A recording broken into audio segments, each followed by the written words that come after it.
this episode. We're feeling fabulously festive. The randomizer takes us where we've never been before. And it's the penultimate part of our Christine Glanville interview. That's all coming up in Pod 80 of the Gerry Anderson Podcast.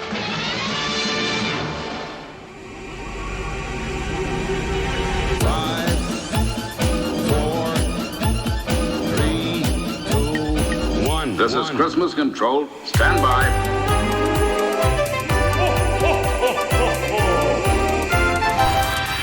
Let's go.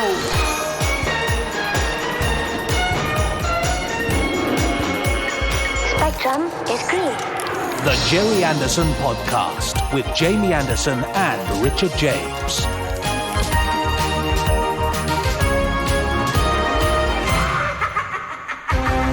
It's the Christmas Gerry Anderson Podcast! Which explains why you're wearing your Thunderbirds Christmas jumper and Thunderbird 5 Christmas hat indoors, Richard. Of course! I mean, who wouldn't be? Yeah, look. Well, me. Oh, well, you're not. Yeah, what's going on here? You're letting the side down, Jamie.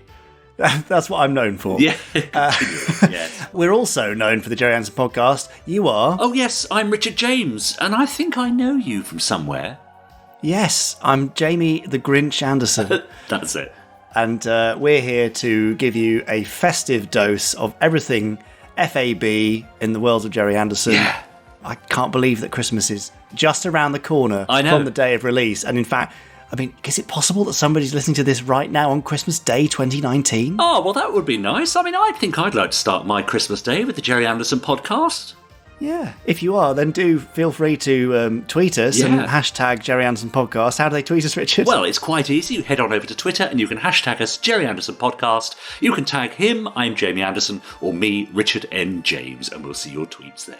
In the meantime, of course, please do also get in touch with us. We love to read your emails. I've got one coming up a little later on. Just send one? It in. What? Just one email? Well, it's Christmas, isn't it? We want to get on with the making merry and the mince pies and all that. Yeah, exactly. Okay, sorry, do carry on. So send them in to podcast@gerryanderson.co.uk. You can also leave a little message on our Facebook group page. Is that right? Yeah, I think so. Okay. I mean, just Facebook group will do. Yeah, okay. Just head on over to facebook.com/groups/podsterons and leave your message there. And I'm sure pretty soon you'll find yourself in a bit of a conversation with all our lovely podsterons. Because they like to get involved, don't they? Well, yes, they do. Everyone's very friendly and welcoming, and it's actually a really nice community beyond just listening to us. Exactly, it is. Incessantly chattering away in your ears. As we do. What you're putting yourself up for now for the next hour, 90 minutes or so. Yeah, pretty much. What we got coming up then, Jamie? Well, all the usual. Obviously, Fab Facts. Yeah, obviously. Which, really, Fab Facts is my Christmas present to you, Richard, but I give you it every week. Well, I hope I get the receipt with it so I can take it back. Rude.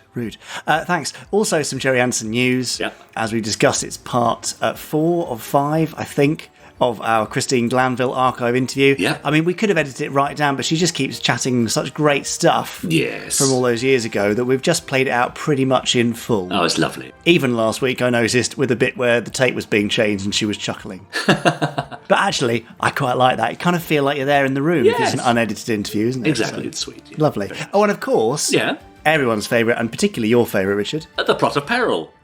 Yes, and... What? Oh, the randomiser with Chris Dale. Yes, it's a Christmas randomiser, potentially. Probably, possibly. I don't know. It's random. There are several Christmas episodes, so chances are it's possible. Chances are it's possible. Yeah. Okay, well, we'll see. Yeah. Well, let's see. We'll find out who later. knows? Yeah. Okay, fine. Yeah. So, would you like me to immediately present you with your Christmas present? Oh, is that it over there under the tree? No, it's the Fab Fact this week. Yo. Here it is. Now, time for this week's Fab Facts. Well, I hope this is a Christmassy Fab Fact. Well, it's random, Richard, as you know, like the randomiser is. Oh, yeah. So, I don't know. It's possible. I don't think there are that many exciting Christmas facts from the worlds of Gerry Anderson. No. Maybe there are, but we've got a book of Fab Facts here. There it is. I'm going to flick through. You're going to shout Fab at a random point. That stops us on a page. Hopefully on that page so will be a Fab Fact, which I will read out, and we will discuss to some degree, or possibly just go, oh, right, that's it. That's quite fab. Yeah, so let's see what happens, shall we? Are you ready, Richard James? I'm always ready, Jamie Anderson. Good, then here we go. Oh, fab! Oh, we're in the 60s again. Oh, right, okay. Yes, right. Here we go. Yeah? So, Richard, you know about the origins of Thunderbirds, don't you, and where that story came from? Well, yeah, just remind me, though. I think most of our listeners probably do, but just in case, in the early 1960s, there was a German mining disaster. Dad heard about it on the radio, and miners were trapped underground, and they needed to get the rescue equipment in, but it was 8 or 10 hours away. They drilled a special borehole down, dropped in a capsule, collected the miners up one by one, and that was the kind of international rescue effort that spawned the idea for international rescue, which became Thunderbirds. Yes. Now, Dad was really keen to keep things grounded in the real world, so he used real-world inspiration for a lot of the ideas for the stories. Of course, drilling down, creating a borehole and rescuing people may conjure up the image of the mole from Thunderbirds, for example.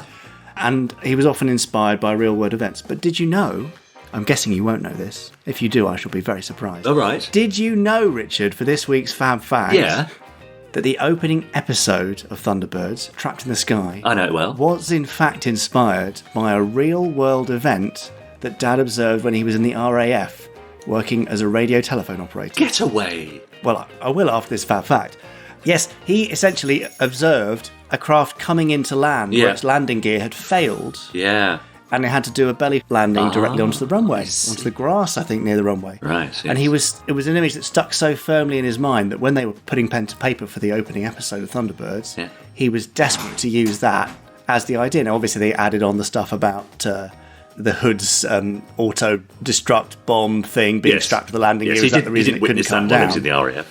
I don't think that was the reason that the RAF plane couldn't put its landing gear down. But again, it's a real-world, exciting and terrifying things that made their way into the fictional world of Gerry Anderson and gave us that iconic opening episode. Because everybody remembers Trapped in the Sky, everybody remembers the fire flash and the way it was saved by the elevator cars, but what a great kind of step of invention to add in the actual craft, the actual vehicles that would rescue this stricken aircraft. Amazing! No, I like that. I love the detail there, Jamie. That's incredible. No, I didn't know that. I thought that was rather exciting. It truly was. A fab fact. Thanks very much. So obviously there are loads more bits and pieces in Thunderbirds that came from real life. Yeah. And in fact, many that have gone from fiction to real life. Yes, the other way round, Yeah, like I'm sure we saw recently on the news, a lighthouse was moved from the coast of France, right? It happens quite often, actually, moving buildings away from the crumbling coastline, But that was in Terra, New York City, wasn't it? Moving the Empire State Building. So, life imitating art. But what are the more outlandish Thunderbirds plots that perhaps might never come true that you'd like to see come true? I mean, I love the Sidewinder, that crazy US Army walking machine. Yeah. I'm pretty sure that's never going to come to fruition. And even if it does, it certainly won't fall into an old rubbish pit. No, that's almost certainly true. And if it does, I'll eat my Christmas hat. Oh, here's hoping. On that note, it's the end of this week's Christmas Fact. There we are. I'm starting to feel all festive now. Are you, even though it wasn't really Christmassy? Yeah, but we made it Christmas, didn't we, by calling it a Christmas fact? That's all it took. And by me saying I'd eat my Christmas hat. Yeah, that's right. Now, look, I did mention that people have been getting in touch with us, or they can do on Twitter. We've had a few messages this week, all hashtagged Gerry Anderson Podcast. This first from Luke Durnell, who said he's been going through the archives, Jamie, of our podcasts. He loves Thunderbirds and Captain Scarlet, and particularly loved the interview with Sophia Miles. Lots of unknown gems here, he said. Now known. Early ones, wasn't it? Well, that was pod 2 and 3. There you go. Well done, Luke. Mark Wilson says, feeling very festive and Gerry Anderson-y out on the deliveries today, and he posted a picture of himself with his van and his Thunderbirds Christmas jumper.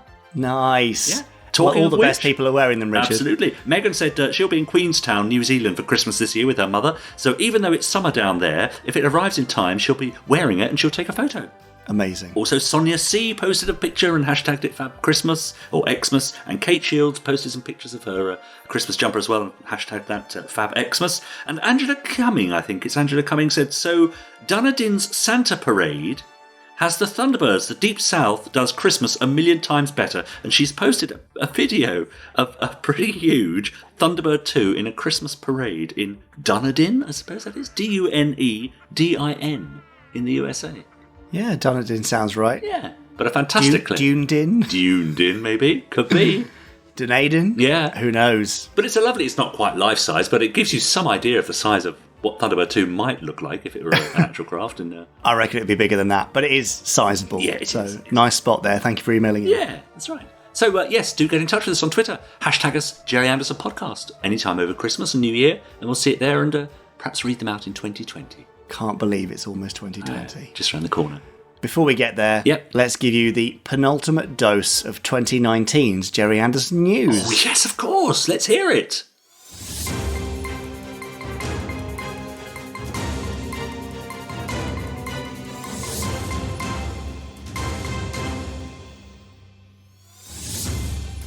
What is it, Richard? Newsy news.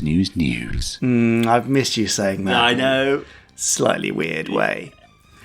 Anyway, yes, Christmas is coming up. We wish you all Merry Christmas or Happy Holidays or whatever it is that you say to each other these days. No idea.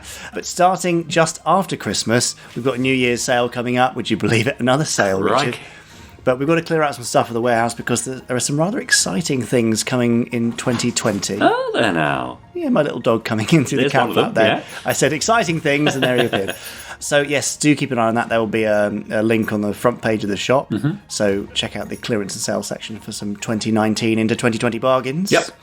If you want a calendar, they are almost gone. In fact, the time of recording, they are pretty much sold out. Yeah. So maybe by the time this is out, I don't know, that might be all gone. Yeah. But if you do order yours in the Christmas week, you should get it before New Year if you are in the UK. And if you're outside the UK, it'll be with you very early in January. But don't worry, the calendar goes right up to January 2021, so you won't be missing out your 12 months. Very good. You're getting 13. Yeah, great. Talking of the Gerry Anderson store, Tim and Louise and the team have absolutely earned themselves a little break. Do you think?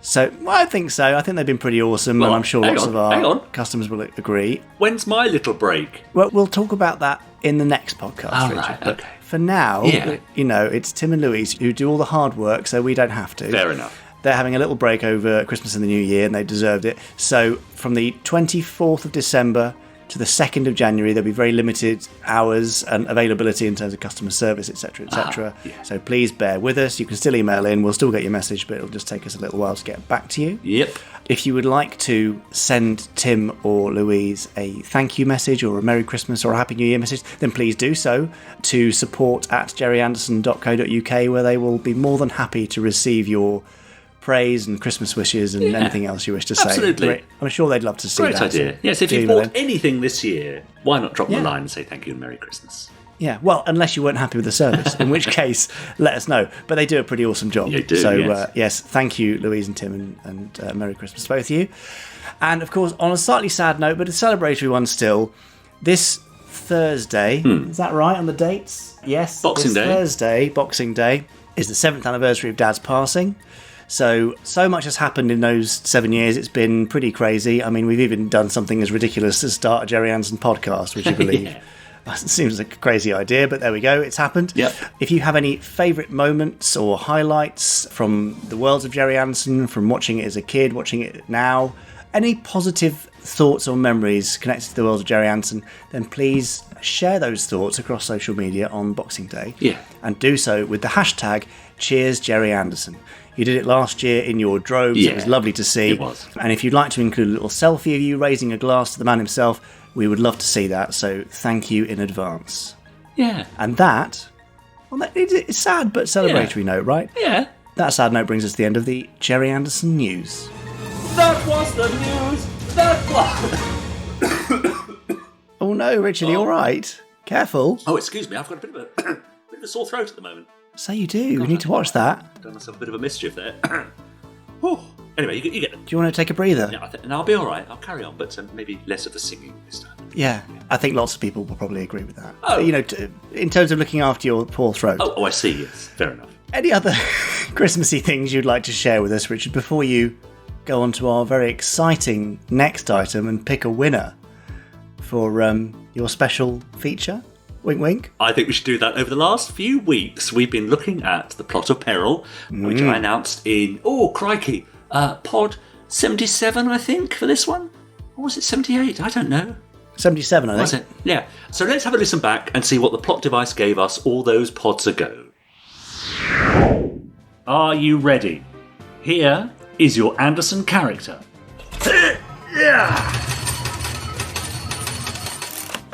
Oh, Father Unwin's gardener and fellow secret agent, Matthew Harding. Here's your random everyday object. Yeah! A roll of cling film. And finally, your location is... Yeah! The Mars Chocolate Factory near Slough. There we are.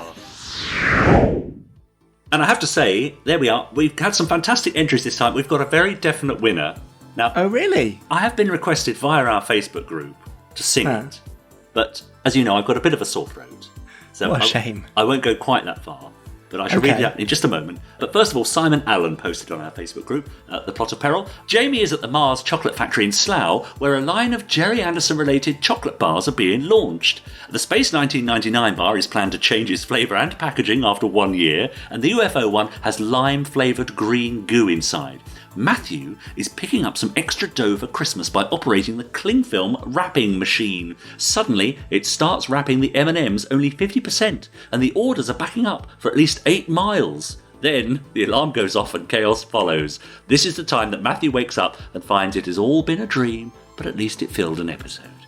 Nice. Mocking the dream episode trope there. And did you also get the M&M reference there as well? 8 Mile. Yes. Oh, you're good, Jamie. Very good. I've never seen that film, but you know, maybe I'll watch it over the Christmas period. I don't think it's particularly Christmassy, to be honest, but yeah, okay, fine.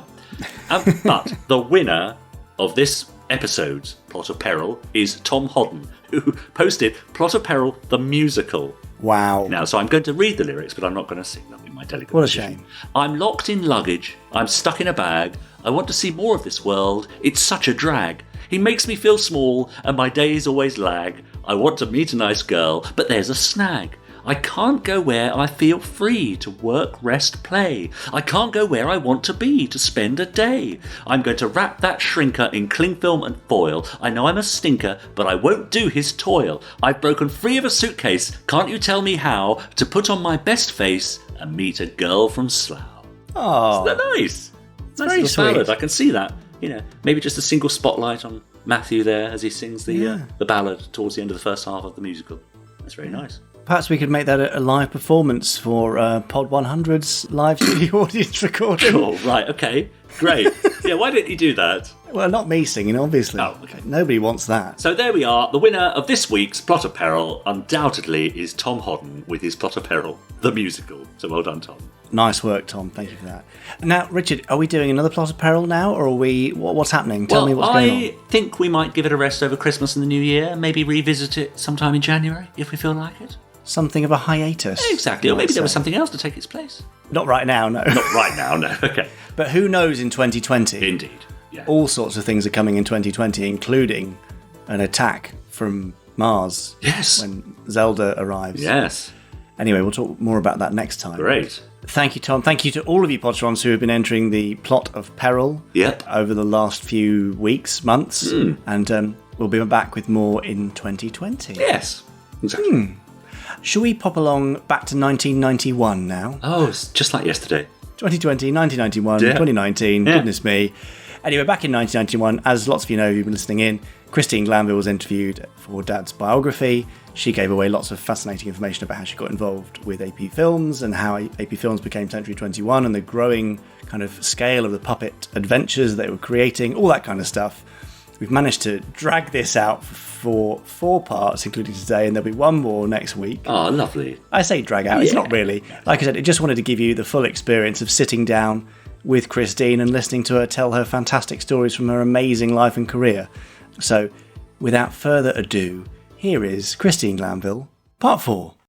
Was there another version of the hood? Was he operated from underneath? Were any of them operated from underneath? Well, I don't think they were in those days. Although I did see in last week's episode of Thunderbirds, there was somebody who was in a dustbin. Yes. And I, looking at that, we must have had the head and some shoulders of some sort on a stick, sort of working inside this dustbin. But those that were it was a later series that that they started having them worked from underneath. And that was mainly for the cars and the glass bubbles on top of the space vehicles and that sort of thing. But the strings had to go. There were spaces left in Thunderbirds. Right. In Thunderbirds, in the film, just got a book here. I think I've got a picture of you here as well.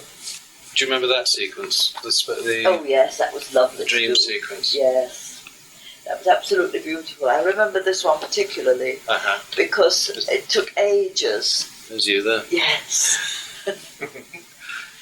And all got up for the photograph. Yeah. The dress on. You've seen what I look like at work, haven't you? Got the photographs.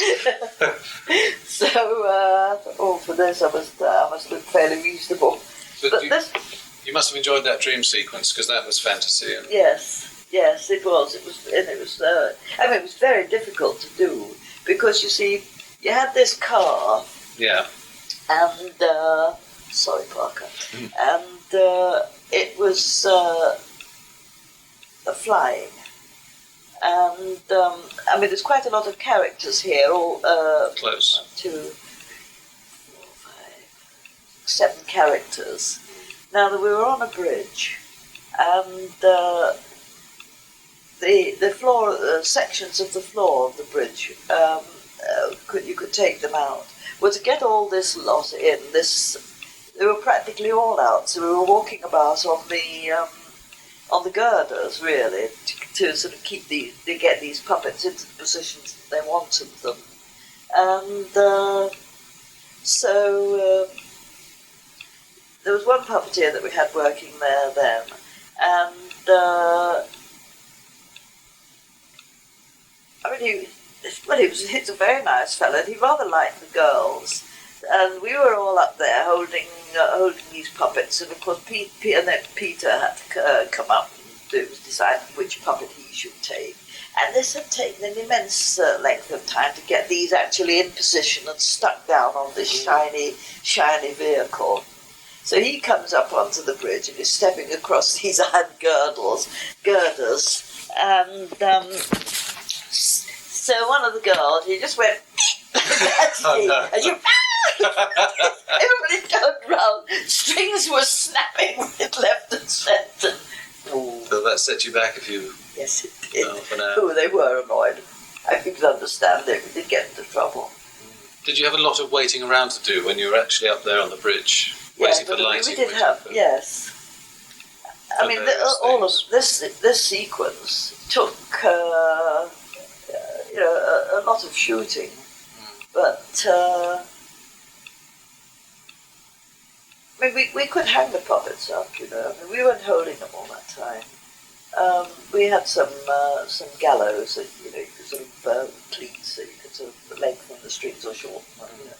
We had long bits of wood that you could rest on top of the lip sync wires.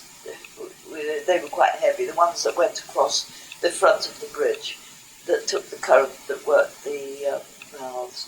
Well, we had some very, 2-2-1 actually, sort of a cross. So, you sort of shift these around, have these cleats, so you could sort of have the puppets hanging up. We weren't holding them all that time, so it wasn't quite as bad as that, They must have been fairly pressurised. You must have, not tempers flying, but when you're trying to get things so precise. Yes. Well, yes, it did, and it depended also on the director. If he sort of had a calming influence, it was okay. But if he was kind of tense himself, or if he had messages through from the top office, like you're not shooting fast enough, they didn't like that setup, because Gerry could see in the office with his monitor what was going on the stage. Right. I mean, it wasn't spying, it was only what was on the set, But if he didn't like it, or was a bit doubtful about it, or if it wasn't good enough, then the director might have got a bit sort of tense and worked up, and it would come through to us. But I mean, very often, if we got very tense, and it used to end up by giggling, you see. I was going to say, that's the fatal thing, an attack of the giggles. What happens then?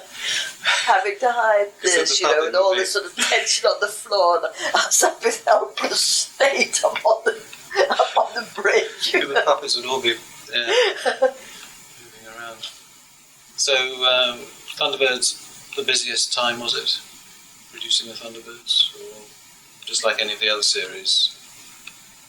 It was like any of the others. Yeah. We didn't know. We didn't know that it was going to be the success that it's turned out to be. But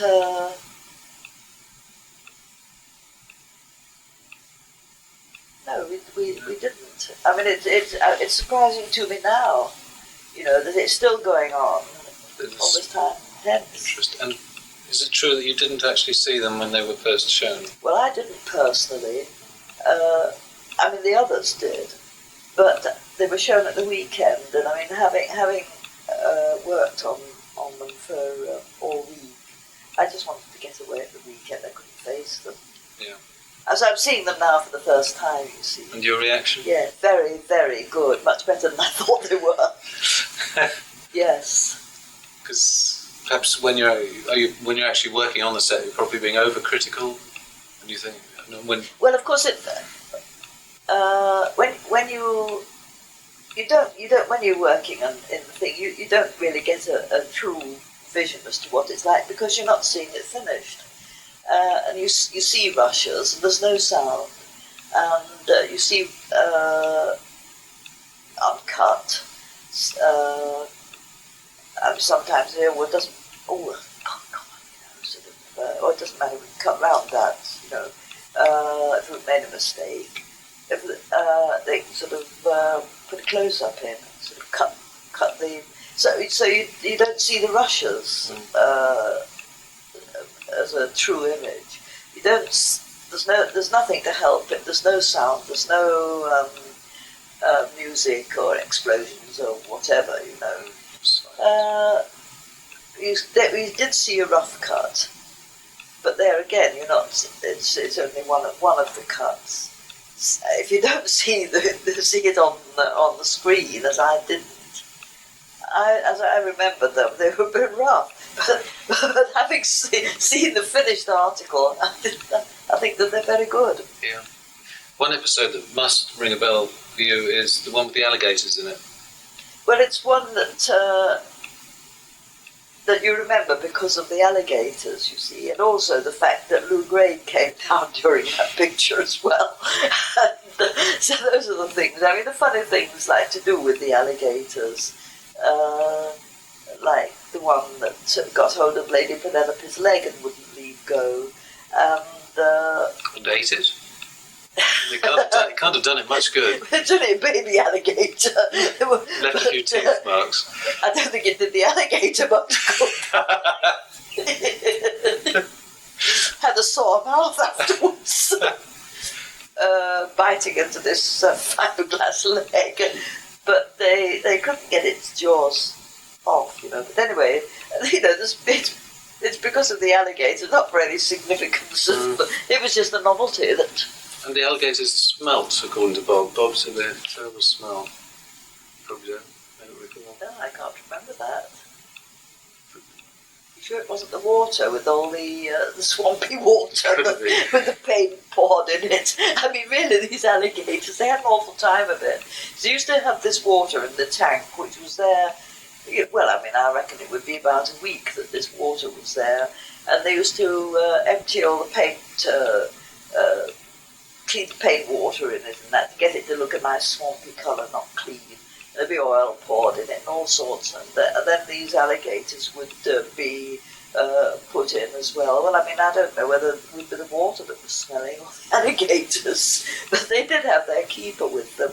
I mean, one time one got lost. It was ages and ages before we found it. But it was in the bottom of the tank. that's all right. okay, That's it okay. lived. But you felt quite safe because you were up on the gantry. Yes, right. House of Breach. So there's Thunderbirds I Go was one film, Thunderbird 6 was the other film. Yes. When they were flying around the little aeroplane. Do you have any happy memories of that? Well, I didn't work on that one. You didn't work on that? Because we were running the series, one of the Captain Scarlet at the same time, and that's what I worked on. Okay. And Wanda did the second feature. Because with Captain Scarlet, the puppets changed quite radically, didn't they? With smaller heads. Yes. Which puppets did you make? The Angels. I didn't make any of the men. Was that your own choice, or? No, I just thought of giving and where did you find their looks from? Well, the one that I remember particularly was Ursula Andress. Ah. Yes, that was. Let's see, which one was she?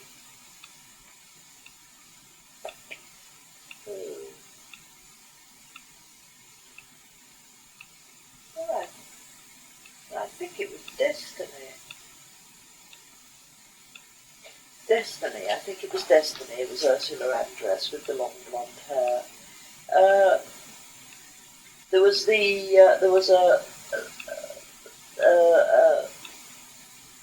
Asian girl and a coloured girl. Yeah.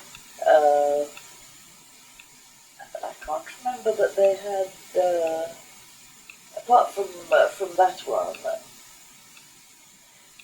Well, there's some.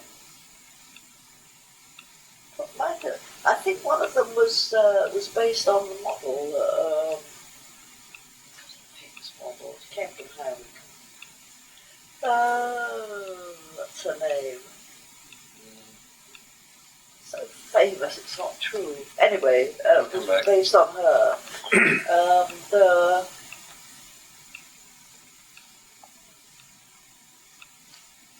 Mary made Captain Scarlet. And there was a very good sculptor. Where is he? Terry Curtis. And made Captain Blue, I think.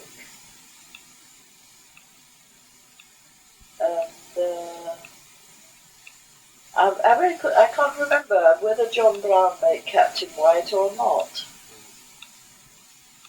So working with puppets with smaller heads, was that obviously more difficult? Oh, that was awful. They were awful. They hadn't enough weight in the heads. The heads were small. I'm talking now as an operator. The heads were very small. So that meant that a lot of the mechanism and the weight had to go in the body. And that made the heads too light. So you couldn't turn them very well. They didn't animate at all well. When you look at the photograph of them, they look very good. And particularly in Joe 90, I've got some photographs.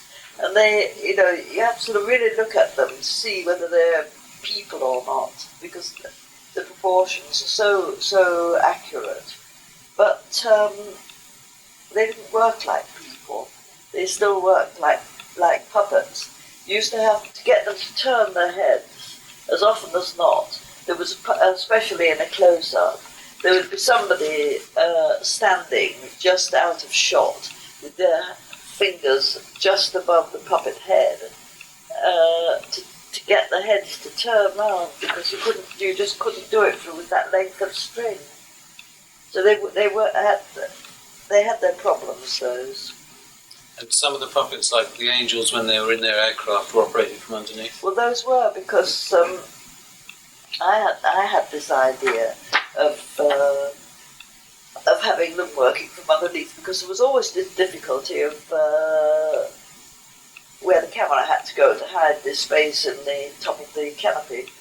And so I said, couldn't they work from underneath? And everyone, oh, no, Christy, oh, don't be ridiculous, it's a silly idea, we've never done it that way, etc., etc. And so in the end, I got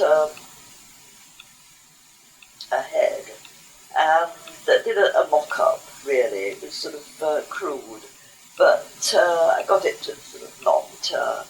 And it wasn't even joined onto a body that I'd sort of found lying around and put some old clothes on it and that. Sat it in the cockpit before we set the puppets in, and sort of got the camera turned on it, hopefully that Gerry would have this on in his office, you see, and say, well, look, this must be better. It must be better. And then the director said, oh, that's very good. After being told it wasn't any good at all. Yes, very good. So in fact, they got one made up properly. From then on, yes, they were worked from underneath, and I mean, you could get then much more interesting angles on the craft. Well, I mean, yes, there's one here which you see. You've got. Yes. You could see the whole of the canopy. Well, you couldn't have had a shot like that because there would have been a hole in here. Yeah. With some strings coming through. And that, of course, was the technique that Jim Henson went on to use. Well, he always did. Yeah. Well, he always did work them from his puppets from underneath. That's just his style of puppetry. I mean. He didn't copy us. I mean, we copied him, if anything. The same as ordinary glove puppets, really. It's sort of just a better way of doing it. But Gerry was always very good at sort of the thinking on it, wanting to get something new and something different. But as regards this, it wasn't something new. It was just something that they hadn't seen before, that didn't know about, that puppeteers didn't know about it. So after Captain Scarlet, were you involved in Joe 90? Yes. Again, the puppets had small heads. Yes. Yeah. So you couldn't have any say in making them change their minds and have the larger heads again. Well, no. The thing was that with Joe 90 by this time, I mean, that we didn't. These puppets weren't made in the workshop. They were assembled in the workshop, but we didn't do any of the modelling because by this time it had got so sort of high-powered that they didn't have time for a preparation period. So the heads were made outside. I understand that they were sculpted by a firm that made shop window dummies, and I think in Hammersmith. But anyway, wherever they were made, we didn't make them, and so we'd finished shooting on one. Just have a few days while they sort of got rid of all the sets, brought in another lot of sets, and started shooting the next lot. Well, string them up and that sort of thing. But in Joe 90, they had just the self-same problems that we had on Captain Scarlet, and Joe 90 was particularly bad because being so small as well. Yeah. Tiny little figure. Yet more lovely Christine. We're so lucky to have these interviews because otherwise you just never hear these stories. Yeah. And, hearing these unique perspectives from those amazing shows and all the sort of production highs and lows that they faced along the way. Yeah. So one more of those next week to round off 2019. And then Arthur Provis archive interview to bring us into 2020 to sort of hail a new year. Yeah, great. That's brilliant. Now, we had an email sent in this week at podcast@gerryanderson.co.uk. This is from Daniel Dudley. Now, it's quite interesting. So, Christine Glanville obviously loomed rather large in your dad's story. Just a bit. And Daniel reckons that a good thing would be to make a film of your dad's life. And I was thinking, well, obviously Christine would loom rather large in that, wouldn't she? So you'd have to find someone to play her for a start. Yeah, I wonder who that could be. Yeah. Anyway, this is what Daniel says. He says, "Dear Jamie and Richard, I'm an avid watcher of Fab Live." That's great. "And many of the questions involve, will we see big screen adaptations of such and such a show? But I think you have a perfect story fit for a Hollywood movie. Gerry Anderson's life story. Think about it, really. Gerry's life story is just right for Hollywood. He came from a poor family, but built up his name into a recognised brand. His brother was a war hero who died tragically young, and he was later diagnosed with a terrible illness. You're always doing fab facts which are always interesting and could be used in a movie. Think of the scenes we could see in such a film. Gerry meeting and falling in love with Sylvia. Taking the only work available from Roberta Lee, only to be told it has to be made with puppets. Gerry meeting the people who would become part of his team, from Lou Gray, Derek Meddings, Barry Gray, David Graham. Well, Christine Glanville I'll put in there, Daniel. And others. Gerry giving up his wedding night to get a shot of Supercar right. Hearing the over-the-radio, the real-life disaster that inspired Thunderbirds whilst on his way to pitch a new series to Lou Grade. Gerry taking David Graham to the pub in Cookham, where they met Arthur the wine waiter. You could have a scene where Gerry shows Lou Grade the 25-minute version of the first Thunderbirds episode, and then he's told to make it an hour. You could have a scene where the RSPCA get called in to the episode Attack of the Alligators. You could have Lou Grade telling Gerry he couldn't sell Thunderbirds to an American market and has to cancel the show. Lou cancelling the Secret Service, telling Gerry to make a live-action series next, and finally, perhaps even Gerry being diagnosed with dementia, but with a positive note to end on, Gerry telling Jamie he could take over his legacy and make Firestorm. Wow. I mean, we've almost got too much to choose from there, exactly. I'd say. But he's almost broken it down scene by scene there, hasn't he? Yeah. But that would be fascinating. I think particularly, if not that whole wonderful story, to focus on maybe those early days when success suddenly took a hold, I think would be really interesting. Yeah, I think probably birth to 1966. Sort of Thunderbirds Are Go premiere. Okay, yeah. Would be cool, wouldn't it? Yeah. Because although it's not actually a highlight, yeah, it built up as if it was going to be one. Yes, So that's right. Yeah, and then there's room for a sequel, obviously. Well, quite right too, yes, that's it. Yeah, but thanks for that, Daniel. That's a lovely idea. You clearly put a lot of thought into that. But, yet again, what a full life. Not many of us could have movies. I mean, if someone to make a movie of my life, it would be a very short 5-minute film, I think, with not very much happening in it. Oh, no, I think there'd be quite a lot. Oh, you think? I mean, yeah, yeah. I mean, think of the Space Precinct years and then the other stuff. Would be really interesting. Anyway, thank you very much for that, Daniel. If you've got an idea about perhaps a film about Richard's life, then please do pen that and send it in to podcast@gerryanderson.co.uk. I would love to read that. Obviously, lots more to come from you, Richard. We know what you're up to, don't we? It's not over yet. Exciting things, including Grandpa's Great Escape, which you're currently doing as we speak, right? That's right, all over Christmas and New Year. Come and see me in Nottingham, Manchester, Sheffield, Glasgow, Newcastle, Liverpool. I've probably forgotten somewhere, Birmingham. Yeah, that's right, it's all good fun. And actually, talking of Gerry Anderson vehicles and so on, we've got a real live Spitfire flying around the auditorium. Oh, there you go. We've got a tank on the stage. That's pretty cool, isn't it? Amazing. Yeah, I know. Perfect. So if people want to see that, it's Grandpa's Great Escape live.co.uk, is that right? I think that's it, yes. Okay, right, enough plugging for you. Thanks. We'll talk about your upcoming new novel in Pod 81. Yeah, great, okay. Let's put a plug in there. Yeah. I'll remember that for next week. And in the meantime, should we hand over to Chris and Marina for the randomizer? Oh, I think we should. Yeah? All right then. Go on, Chris.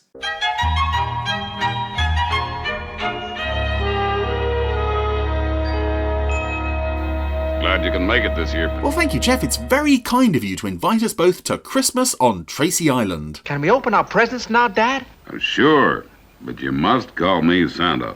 Yeah, I don't like the sound of that. Go to your room, Gordon, and let's have no more of this childishness. Oh, pointless family arguments already? Well, now it really feels like Christmas. Oh, I see Marina's already opened my present to her. Well, Marina, what do you think? What is it? Well, it's one of those text-to-speech things. See, you just type in what you want to say here, and then hit the button. Hi, Marina. See? You try. Hello, my name is Marina. Yeah, that's it. Thank you. This is very kind of you. Open your present now. Okay, here we go. Well, this looks very interesting.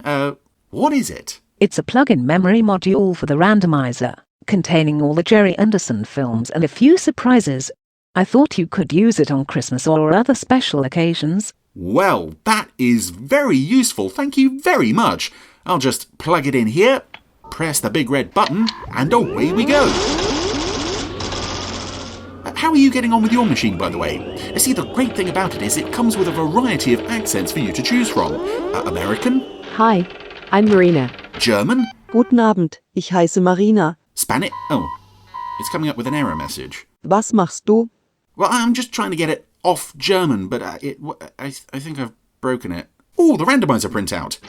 Well, Marina, your present to me certainly works fine. It's only gone and given us Thunderbirds are go. Das ist sehr gut. Yeah, isn't it? Aber du bist ein Dummkopf. I know.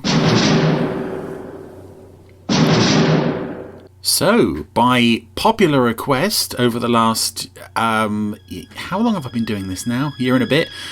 We are now at the first of our Gerry Anderson movies on the randomizer. I know a lot of people have been wanting these, and I think going forward I will try to include various little special bits and pieces along the way. It doesn't always have to be just episodes. We can have films too, but only on special occasions. And Thunderbirds Are Go is certainly the biggest and most well-known, I would say, of the Gerry Anderson movies. I hate this shot of the planet behind the Thunderbirds Are Go logo, by the way. I assume that's meant to be Mars, but it looks very ropey. It's a very, considering how spectacular so much of this film is, I mean, it's a visually stunning film, if nothing else. That shot of the spinning globe looks, it's a bit naff. Bit naff.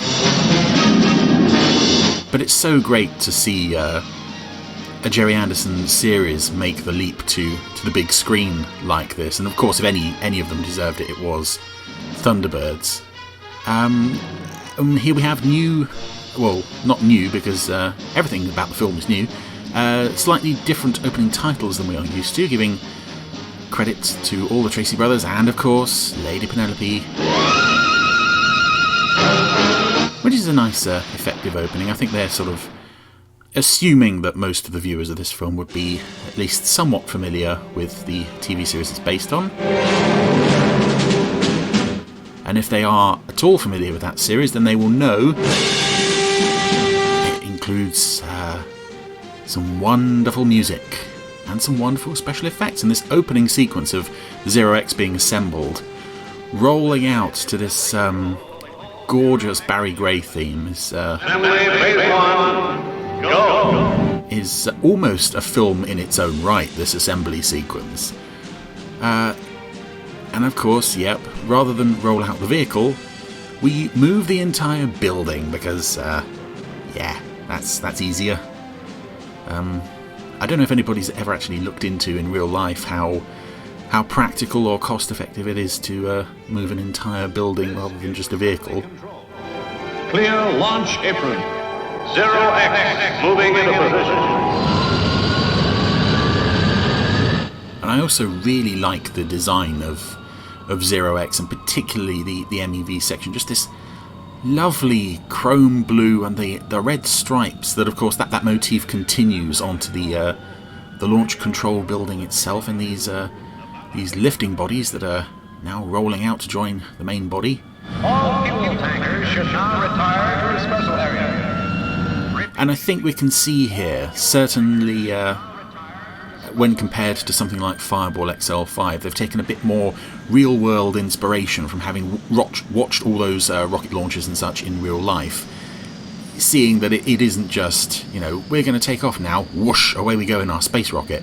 There's a bit more build-up and preparation to this, so I think Zero X kind of reflects that more real-world spacecraft aesthetic that I think would carry on into Captain Scarlet and Joe 90 and onto the live-action stuff, in fact.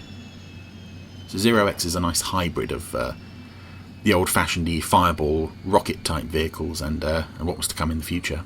This is assembly control calling all Zero X units. All radio beacons are go. Countdown continues. Now, as visually stunning as this opening is, yeah, a lot of people have commented on the fact that it is exceptionally slow and laboured. I mean, I just took a break there to actually put my pyjamas on, in fact, and I've come back and I haven't really missed anything. And I don't know if the problem is that they just really want to show off like big screen spectacle right out of the gate, or if they're just not sure how to front load an exciting opening for this. Because while it looks very nice, it's we're now just sort of crawling down the side of the control building. Oh, and there's the MEV. Oh, I love the MEV. Yeah, some interesting arty type shots here of the controller descending down a tube in his little control desk, and then sort of gliding like a Dalek towards the Zero X crew, who presumably have been sat there just staring at an empty hole in the floor waiting for him to turn up. Dr. Pierce, Paul, Greg, Brad. Now this is a tough assignment. And if this mission is successful, you will be the first men to land on Mars. This project has been... Sir, hasn't Fireball XL5 already been there on multiple occasions? Nope. The safety of the crew and passengers still takes top priority. Right, this is it. And now, finally, the credits actually start rolling. We are 7 minutes and 40 seconds into this before the credits start rolling. And that music is back. Oh, that music helps this enormously. But I can only assume they were just banking on sort of, whoa, look how cool this all looks. Look how we can build this ship and how intricate it is. And whoa, but this is the kind of thing that the fast forward button on your remote is for. It's so hard to talk about this sequence. Visually stunning, beautifully designed, spectacular music, but yeah, I don't think this quite works. I can see what they were going for, and maybe at the time, on first viewing up on that big screen, it did everything that Anderson and the team hoped it would do, but now it's... I feel mean for saying that I'm not keen on this opening, but I'm not... It's lovely to look at, but I just kind of wish the time being spent setting up the Zero X was being spent on, I don't know, things like characters maybe? This is Central Control. Ignition 18 seconds. This is a gorgeous shot of the fully completed Zero X waiting on the tarmac with its thrusters sort of smouldering and the police cars around with little flashing lights. It's a beautiful, beautiful ship, the Zero X. And to be honest, I'm kind of glad that we didn't see this in the TV show. It's great that this machine got the benefit of the big screen treatment. It really deserves it. It's a stunning piece of work. And going back to the issue of the Zero X crew being the first men to land on Mars, it does rather scuttle the theory that all of the Gerry Anderson shows take place in the same universe. It's not the only thing that sort of torpedoes that theory, but around this time it was being very heavily promoted in the TV21 comic, and I think it works within the world of the comic because now you've got all the characters in Fireball, Stingray, Thunderbirds, Captain Scarlet. They're all designed to look more or less the same. It makes sense that they can cross over and meet up, and there's that little bit of cross-pollination from time to time. But the fact that we're supposed to believe that if Fireball and Thunderbirds took place in the same universe, that humanity travelled all over the universe to planets beyond numbering almost, but we never went to Mars. I don't buy that. In the comic, absolutely, no question. I absolutely buy into the shared universe continuity of TV21, but not so much on the screen. I mean, some of these shows aren't even compatible with themselves for contradicting each other. Anyway, enough of that. There's a suspicious character stowed away aboard Zero X taking pictures. Roger. but he's got his foot somewhere where he really shouldn't have his foot, if he doesn't want it, to get crushed, and this makes me wince. Oh, that is nasty. I mean, that would be nasty in UFO or 1999, but that's really nasty for Thunderbirds.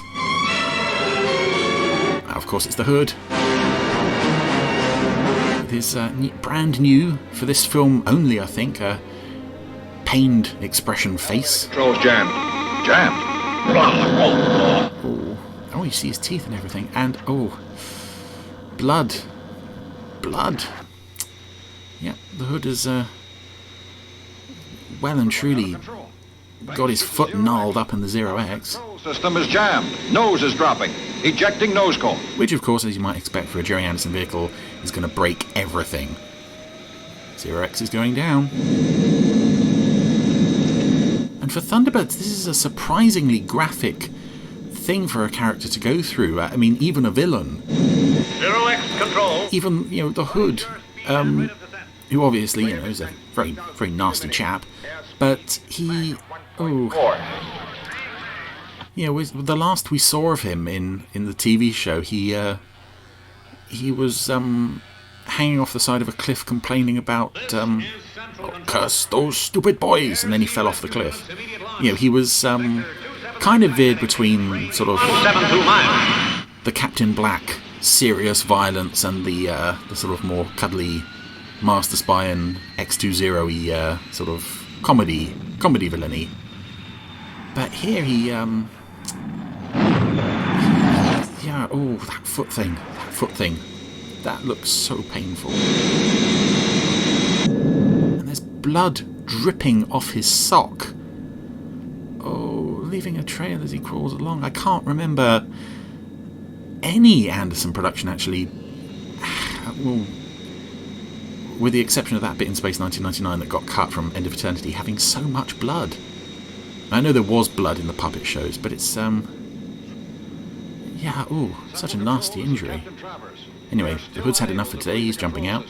I'm ordering crew to eject. Repeat, eject. Probably he's going to have a very uncomfortable landing on that foot as well. SE rescue is on its way. See? We have planes. And some of these are reused models from the TV show, some of which are brand new. And of course, the Zero X, this huge epic build-up of watching it all be assembled, and now it's just dropping out of the sky. Coming back now. All because of the Hood and his boot. You'd think that a huge spacecraft like that wouldn't instantly break just because somebody jammed their boot in a thingy, but here we go. Here we go. Now, spectacular as a lot of the effects in this are, one I'm not so keen on, it's just about to come up here, Zero X crashing into the sea, because it does that thing that always just bugs me, where this huge vehicle crashes and then we cut to an explosion, a smaller explosion than the vehicle should allow, happening slightly off the point of the crash. But it's a lovely shot of the Zero X escape unit landing in the water. They've all made it out okay.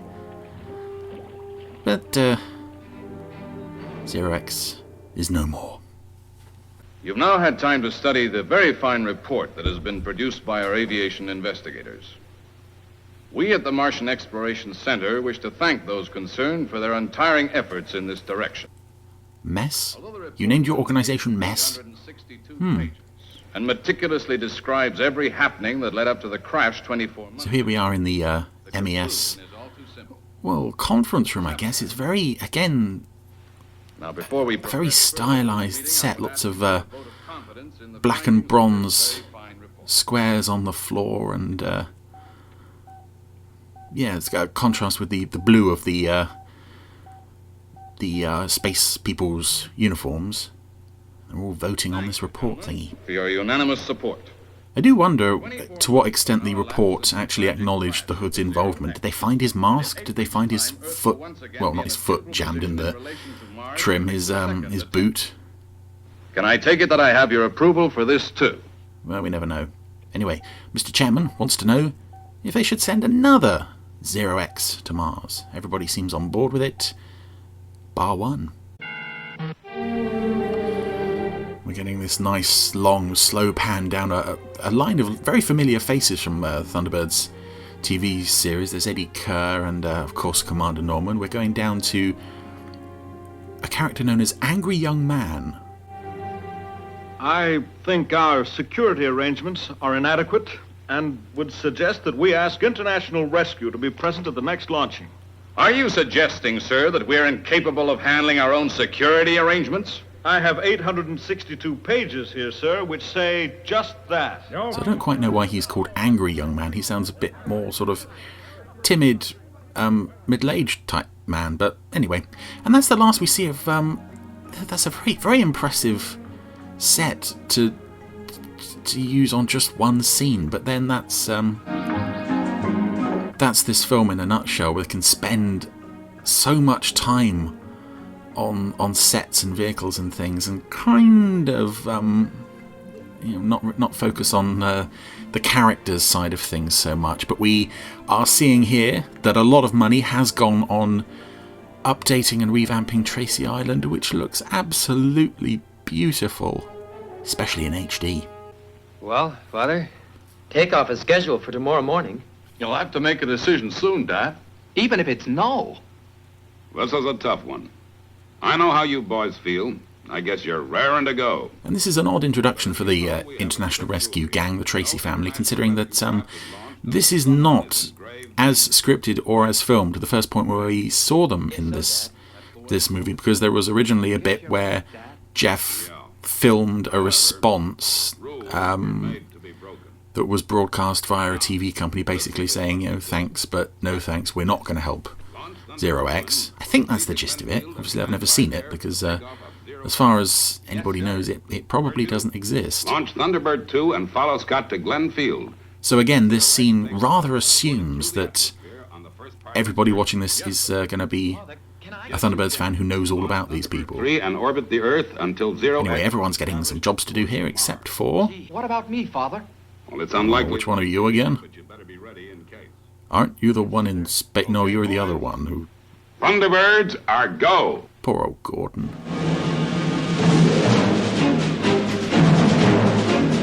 So with a feature film budget comes new launch sequences for the Thunderbirds craft, new interior model sets, and we're, for once, I think we're actually seeing Thunderbirds 1, 2 and 3 going off together, which means we don't have to watch one vehicle launch in its entirety. We get to see all of them, which I think is a nice change of pace. It's nice to mix that up a bit.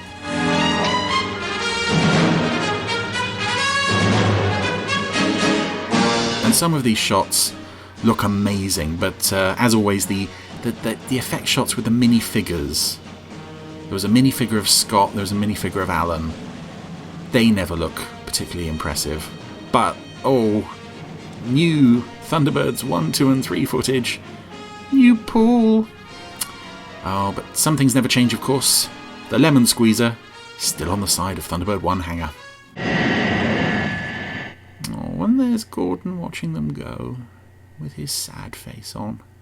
Meanwhile, presumably John in Thunderbird 5 hasn't even been consulted about all this, because it's only a spaceship that they're going to be protecting. It's not like it's going to involve him Of Zero-X, the safety of the crew is assured, but being up in space and all. what about the saboteurs? Do you think they will strike again? What's the time, Tintin? Just about 11 o'clock, Mr. Tracy. That I makes haven't it had my about pills today. 10 in England. Tea time. I'm hungry. Mr. Tracy. Well, those saboteurs you were talking about. If they do strike again, I know just the person to take care of them. Oh, I wish you'd gone for Jeremiah. Jeremiah could sort out the saboteurs. But no, there's only one lady to call. And there she is. Very good, milady. And I'm not sure to what extent the interior set of Creighton Ward Mansion was revamped for the film. I know the Tracy Island Lounge set was.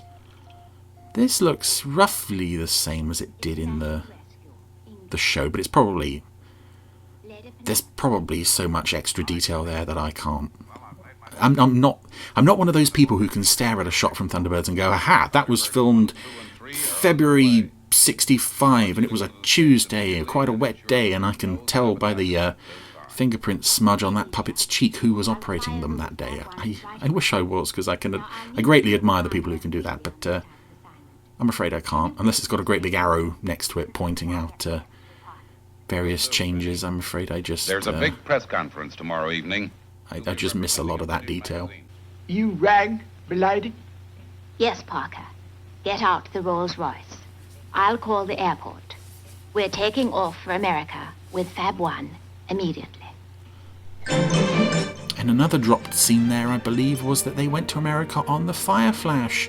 But we don't get to see the Fire Flash in this film, and that's a real shame, because I assume, again, that they wouldn't have relied on stock footage for the Fire Flash, so to see a big screen version of the Fire Flash, oh, that would have been something special. But sadly, we don't. We do have a lovely shot of Thunderbird 2 coming into land here, though, so, it's not all bad. By tomorrow morning, Thunderbird 3 will be in the correct orbital position to keep an eye on the launch path, and we've got all our gear here. Thanks. I guess that's all we can do for the moment. And just hope that nobody else in the world needs international rescue, because if they do, they're, they're stuck with Gordon. Gordon and Thunderbird 4. And we're back to the 0X launch sequence. Or are we? Oh, Thunderbird 1 and 2 looking lovely there. Commence 0X pre-flight assembly. Thunderbird 2. Strange as well that the guy, this Glenville controller, he evidently has nobody working for him. He gives a lot of orders, but we don't see any staff hanging about the place. Okay, Scott, in orbit. And Penelope and Parker are still loitering around. Now, Parker. Ooh, tracking something. What could that be about? As if we didn't know. As if I didn't know, because I've seen this... Oh, I've seen this film so many times. Lady? Good. That's all right. We're checking off the signals on the St. Christopher's, because each one has got a little transmitter built into the back of it to keep track of the crew, in case of trouble. Channel 5, milady. Trouble, Parker. They're not showing Home and Away today, Parker. I won't be able to get my usual fix of Alf Stewart. Oh, what's the trouble, Lady Penelope? Number 5, negative. Okay, Penelope, here's what Number 5, not alive? The countdown must continue, otherwise we miss the rendezvous with Thunderbird 3 in space. I'll attend to number 5. Meanwhile, locate Dr. Grant. FAB. This is assembly control. Radio control lifting body 2. About to take up. So we have a potential imposter situation aboard the MEV. Scott's going to check that out. Everybody okay? Yeah, fine. Everything's just fine. Oh, that's the response of a Mr. on, I think. And how about you, Dr. Grant? Are you okay? Now keep quite still, Doctor. There's something wrong with your face. What's wrong with your face? And this is one of the rare occasions where International Rescue actually meet the Hood face to face. Allow yourself 10 seconds before coming through this door after me. Otherwise, you might get your head blown off. Yeah, it's very strange considering that, the Hood is International Rescue's arch enemy, but he never appeared in that many episodes of the show. And his main sort of confrontation moment with International Rescue was Desperate Intruder, where he just sort of hypnotizes them off screen. It's very rare to see him actually holding a gun on any of them. 174. I can see the gentleman in question ahead, milady. He's just leaving the control tower in a motor car. Right, Parker. Away we go. Now, you'll find the real Dr. Grant somewhere in this building here. Right. Oh, what, the bathroom? No, you don't have to go in there. The missile store. Block F. Oh, missile store. And locate the whereabouts of Dr. Grant. We don't know his condition, but providing he's okay, bring him over to Central Control immediately. We're still sending him into space. He doesn't get out of it that easily. How do you know all this? A pretty little bird told me. He's got a good start on us, milady. Yes, I can see him down below. My guess is he's making for that motorboat by the jetty. Oh, it's that jetty with the 3 on the side that appeared in quite a few Stingray promotional pictures, in fact. It's your useless fact for the day. Dr. Grant? Just fine. There was no violence. He just held me at gunpoint, tied me up, and locked me in the missile store. It was one of those very civilized kidnappings that you hear so much about. I love that line. That's just one of those lines where the writer put it down on paper and then evidently never looked at it again. Oh, glorious stuff. So much for the good luck charm given to me by Lady Penelope. So we can see now there's a little transmitter inside the thing. Safety belts on, milady. Because International Rescue think of everything. This is another lovely chase between the boat, which is making its way away from the jetty, and Fab 1's straight off the edge of the pier. Take off lighting. I'm wondering how much of this new 0X launch sequence is just replayed footage from the first time round. Anyway, cut into that, we have the Penelope and Hood chase scene. The helicopter, milady. And no doubt it's heavily harmed. Well, let's hope they attack, Parker. Then we may have an opportunity to shoot it down. Are we playing a bit of murder today, milady? You seem to be a bit bloodthirsty and all. Yeah, that was very callous from Penelope. Oh, yeah, I hope I get the chance to kill somebody today, Parker. I haven't done that for at least, 6 hours. Stand by to take evasive action, Parker. Yes, milady.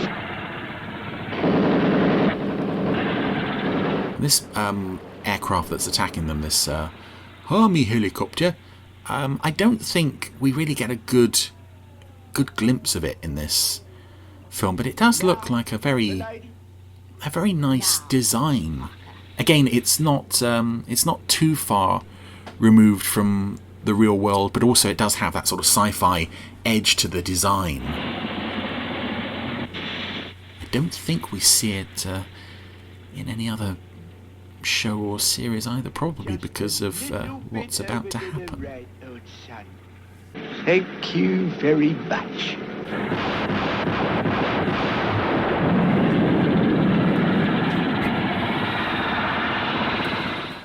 That's it. We've hit the helicopter with the Hood on board and... Well, that would seem to be that for the Hood. I don't think there's much point in looking for survivors, Parker. No, milady. Oh, Parker's taking his hat off, though. That's quite sweet. Look, milady. Oh, this shot is lovely. What a magnificent sight. Parker watching 0X taking off through the clouds. That is lovely. So yeah, as far as they're concerned, the Hood is now dead. Dead and finished. We're not even going to bother looking for survivors or anything. Just a nice bit of cold-blooded murder. And everybody's happy. Height, 50,000 feet. And 0X's second launch seems to have gone much more successful than the first. And looking at the 0X cockpit set, I think a lot of that was reused in 0X is entering rarefied in Captain Scarlet and Joe 90. I want to say it was like the Okay, Thunderbird 2. The V-17 Alpha bomber in flight to Atlantica, and the splashdown plane as well. I could be wrong, but the ceiling and a lot of the controls look very similar. Start countdown for chemical rocket. Commence of countdown coming up on computer. We're having a countdown to the countdown. Stand by to release lifting bodies. Standing by. Although that's not so unusual. We now have trailers for trailers, don't we? But this is a film that likes its countdowns. Height, 120,000 feet. Increase rate of ascent to 6,000 feet a minute. And that's Alexander Davion as co-pilot. I can never remember their names. It's Greg Martin, who sadly only recently passed away back in September. So he was the last surviving member of the 0X crew. I think they've all left us now. Paul Maxwell, Neil McCallum, Ports chemical rockets, 5 seconds. Bob Monkhouse there, and Charles Tingwell, all gone. Airspeed, 3,000 knots. 4,000. 5,000. I do also really like the look of most of the 0X crew here. Computer reports jettison nose cone, 10 seconds. Roger. Maybe not so much Brad Newman. He looks a bit sort of flat-faced, but the rest of the crew look really suitably suitably big screen quality. Zero X, lifting bodies and nose cone jettison. Escape velocity reached. We are leaving Earth's atmosphere. Oh.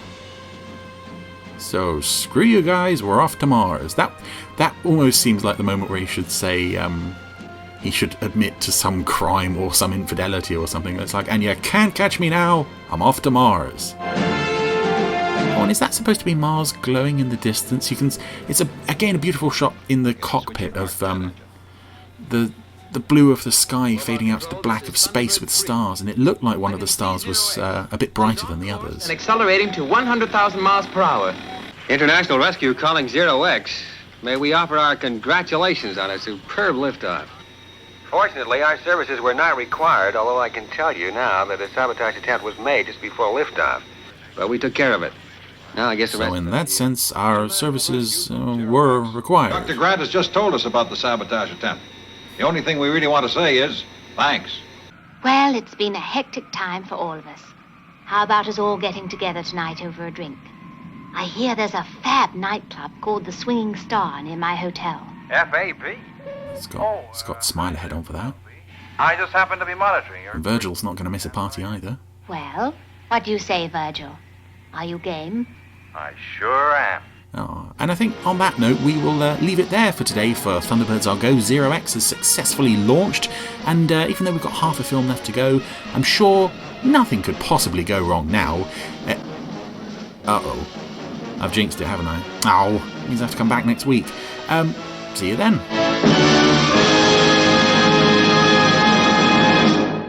Thunderbirds Are Go. Well, part one. Yes, Part one. I like that. Our first feature film on the randomizer, I think. Well, only because he was allowed his special treat to tweak the randomizer. But thank you, Chris. Yes, and funny that we were only talking about Cliff Richard in the Shadows a couple of weeks ago. He was a fab fact, I think, wasn't he? He was 2 weeks ago. That's in it. pod 78, I believe. Gosh, what a funny small world and timeline it all is. It really Thank is. you, Chris. Yes, so there you go. The next week's randomizer is not random. It's Thunderbirds Are Go Part 2. Yep. So there you go. Not too many surprises before the new year. No, we wouldn't want that, would we? Which is nice. Yeah, no. So, but you know, maybe hold off watching it. Maybe you could watch it immediately after you finish next week's randomizer, or follow Thunderbirds Are Go with Thunderbirds 6. Yeah, okay. As a viewing experience. Yeah. Why not? Yeah, great. Sounds like Anyway, fun. look, Richard, that's it. Oh. We're done any day now. It's Christmas, Yeah. so we should probably say Merry Christmas to all our podsterons. Merry Christmas to all our podsterons. Thank you very much for doing that verbatim. And also, Merry Christmas and a big thank you to all of the wonderful team at Anderson Entertainment, including the marvellous Richard James. Oh, shucks. Get away. And the rather excellent Chris Dale. Of course. Plus Chris and Ross and Louise and AC and Tim and Laura Gosh. and Lorna and Charlotte and everybody else who are all brilliant. Thank you very much. Enjoy your Christmas. And we'll be back with you next week for Pod 81, which is coming to you on New Year's Eve. Oh, is it? Is that right? Is that what we call it? So what's that, the 30th of January? The 30th of January. Right. Yes. No, 30th of December. Stop saying January. Yes, no, sorry. 30th of December, 2019. Goodness me. Don't worry, it'll be fine. We'll definitely be there next week. But thank you for listening. Have a great Christmas and happy holidays and all that stuff. We will be with you next week. Merry Christmas. Merry Christmas. Goodbye.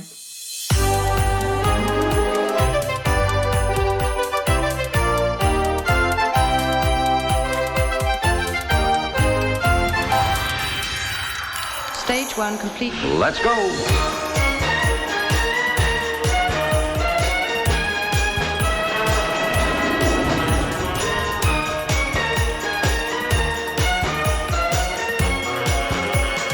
Spectrum is green.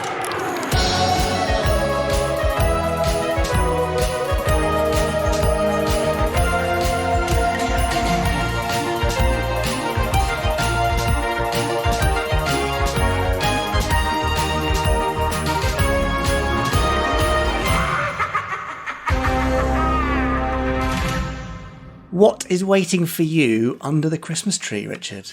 Well, it's a very odd shape. Is it the Christmas tree? No, the present. Did you get one of underneath those sort of like the stragglers at the back? Let me just. All a bit. Here it is. I'll give it a shake. What do you think that is? A bag of sweets? Oh, well, it could be. I'll be happy with a bag of sweets. Sounds like some Maltesers to me. What are you hoping for, Jamie? peace on earth and goodwill to all mankind and all that, right. Probably. I got you a bag of sweets. Oh, well, that is definitely a step in the right direction. There we go. It's a start, isn't it? Yeah. Right. Thanks, Dickie. Really appreciate it. Yeah, Merry Christmas to you. And to you. Bye. Bye-bye. You have been listening to the Gerry Anderson Podcast.